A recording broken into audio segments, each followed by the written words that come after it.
from the front lines of faith and justice. This is Firebird Dispatch. Our report this week is like déjà vu all over again because every news cycle this last week has continued to revolve around childhood sex trafficking of young women by Ghislaine Maxwell and her dead colleague Jeffrey Epstein. There's a great deal of energy coming from President Trump and his White House around this topic, and many hours, tweets, pressers filled with lies, and victims, those who had been the young victims of the original actions, have been left out of the discussion. They have no voice. So let's go. Let's dive into this. Dateline today.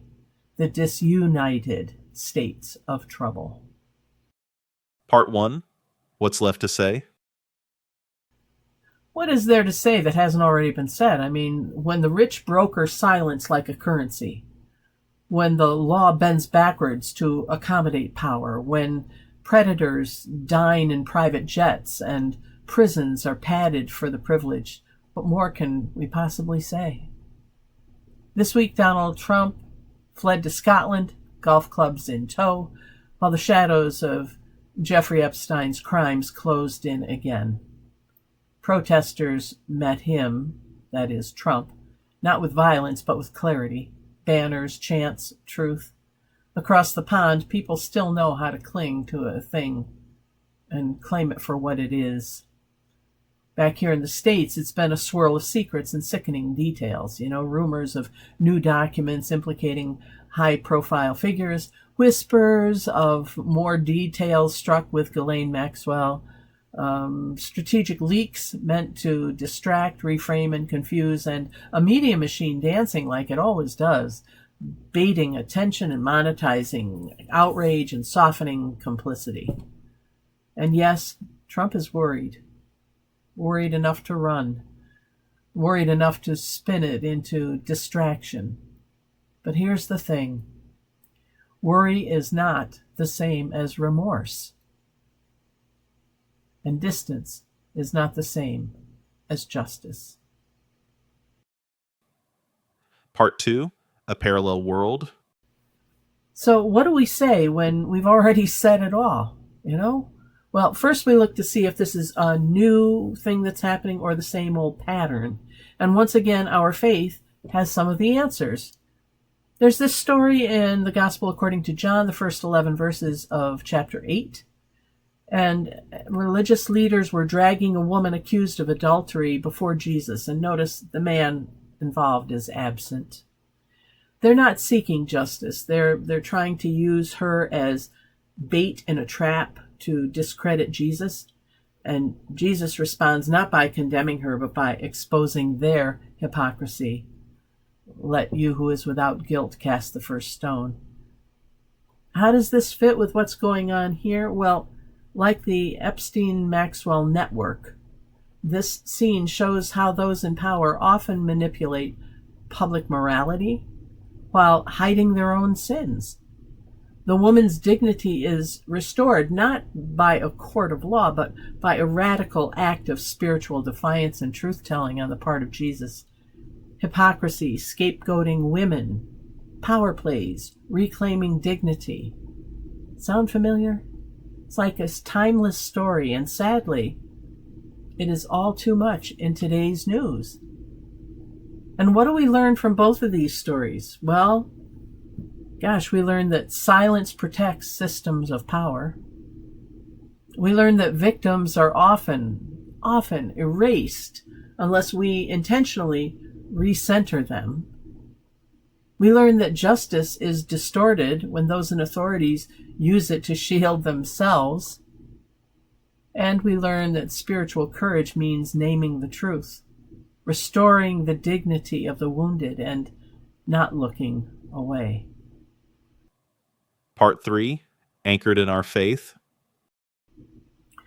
And our faith, whether based on the teachings of Jesus or of other world religions, our faith tells us that when systems protect the powerful and scapegoat the vulnerable, our allegiance is not to those systems, but to the God who exposes their injustice. And it will be exposed. We can be confident of that. Nothing ever stays hidden forever. Truth will out. We are to resist spiritual manipulation and speak truth to power. We also have to remember that survivors of abuse must not be silenced or erased. We cannot victimize them a second or third or fourth time. Our theology compels us to amplify their voices, believe their stories, and advocate for their healing and their protection. We're called to resist both punitive vengeance and passive silence. We are called to name wrongdoing boldly while refusing to dehumanize people. Even the perpetrators are not beyond accountability, but justice must come through the lens of truth and grace. We don't just ask who did this. We need to be asking, what system made this possible? We call the church, the media, the courts, and the culture into honest conversation and tangible change.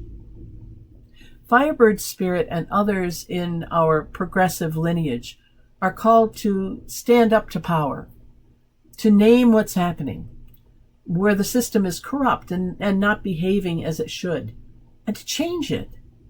And we are called to do it even when it's uncomfortable or politically risky. So come on, all of you people of faith, you who claim to be people of faith, men and women of faith in different legislatures and in different leadership roles, start acting like it.